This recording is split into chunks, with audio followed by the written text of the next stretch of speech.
Before I get stuck balls deep into this review for Metroid Dread, I just have two disclosure announcement things to announce. The first is that this is the first ever Metroid game that I have purchased day one and have actually played through and beaten to finish. I have no nostalgia whatsoever for Metroid. I was aware of the game series growing up. I had a cousin who had Super Metroid. I played it a little bit then, and I've played a little bit of Super Metroid and Samus Returns and Fusion and Zero Mission, because I have Fusion and Zero Mission on my Wii U, and I have played Metroid but never really got stuck into the story. So I'm going to go back and play through the rest of them now because this game was so good, but I just wanted to get that out the way. And another thing I wanted to mention, and I think is very important, is that Metroid Dread, I took the packaging off of the box, opened the box, took the cartridge out, put it into my Switch OLED, no day one patch, no updates, no nothing. It worked straight out of the box. That is mind-blowing this day and age. It worked right out the box all the way through my entire playthrough. No bugs, no glitches, no frame rate drops that I noticed, and if there was any, it was literally maybe 2 and I didn't notice it. It was just a perfect gameplay experience from beginning to end, and you don't get that every day. Now, with that out the way, let's get on with the review. Metroid Dread is the 5th and final mainline 2D entry in the series, apparently. I mean, it may depend on how well the sales are for this one, but judging from the weekend sales here in the UK, it's doing really well. And it once again follows Samus Aran as she lands on planet ZDR and immediately gets beaten the hell out of and stripped of her weapons and abilities, only to have to try and regain all of her lost power and weapons and discover what the hell is happening on ZDR and then get her ass out of there.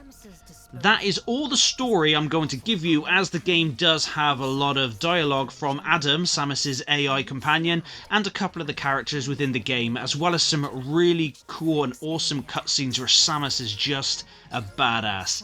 There's also a good amount of interactive cutscenes where you'll still need to hold R and fire missiles into some faces, but I was actually pleasantly surprised with how the story panned out, and with this review I don't want to give too much away. Now, gameplay wise, the game plays perfectly in my opinion. The way Samus controls is fine tuned, and after every new ability is unlocked you'll be chaining together different attacks to deal with different enemies, different moves, dodges, spins, slides, bombs, missiles, and so much more. And it has to be said, the game does look awesome.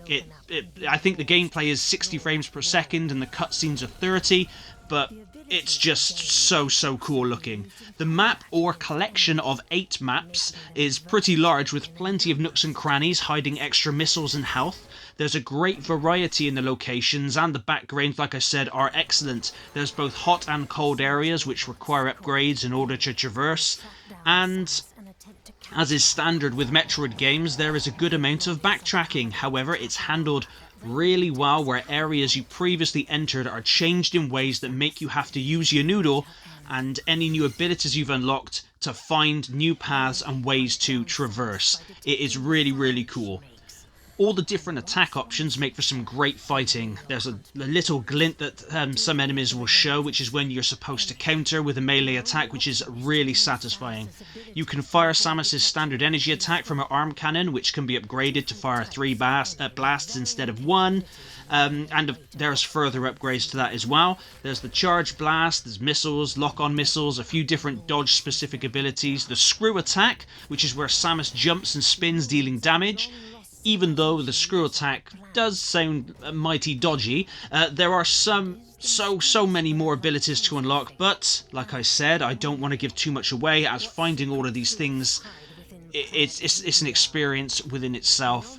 I will say that the boss fights, both the large bosses and the many small boss fights, are really fun, and they have a decent challenge. And that, of course, does bring me to the EMMI, or the EMMI, the 7 Robots of Death, where, like with Alien Isolation, if they touch you, if they get you, you're dead. Unless you can time the counter right, which is absolute bitch, then you have to run your ass off anyway.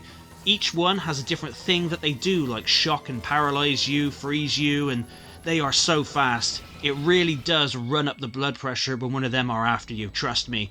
And of course, you can find their brain hub and then gain a super strong one-off cannon to destroy them one by one, but it ain't always easy. That's all I'll say there.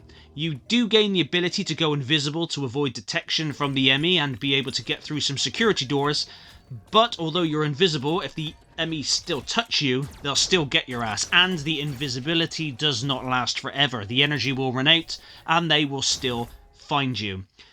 There are two gripes, and they're minor, very, very minor, that I do have with the game. In a sea of absolute awesomeness, I still have to point out the large floating turrets, or in this case, the tiny little nuggets. The game took me around 6 hours and 10 minutes to beat.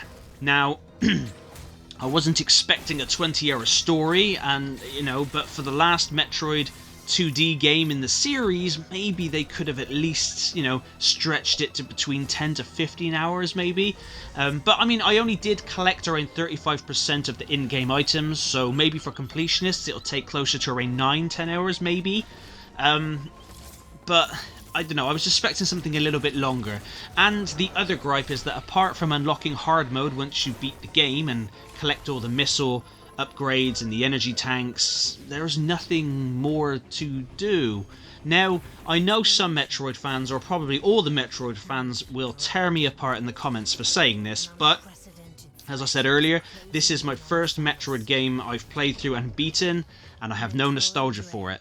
And if you guys do not agree, that's absolutely fine, that's cool, it's just me giving my opinion. But even Ori and the Will of the Wisps has hidden secrets and side missions, even Hollow Knight has some side stuff. Samus is a kick-ass bounty hunter, surely there could have been some optional bounties to hunt. Maybe achievements to unlock, hidden collectibles on top of items, a couple of side missions that require, that would reward new and different upgrades, maybe even the option to unlock all of the different armors that Samus has worn. But like I said, that's just some minor gripes. For what Metroid Dread is, it's a great game. There is also a cryptic message after the credits, but I'll make a separate video for that as I don't want to spoil anything here.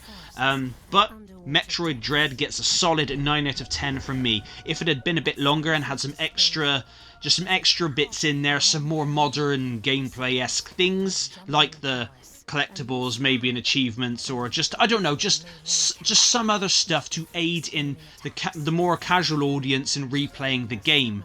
But I mean in no disrespect whatsoever to the core Metroid audience. If you guys are loving this, I love it, absolutely love the game, and I will play through it again and again and again. But if you love it, that's amazing, and I'm glad you do.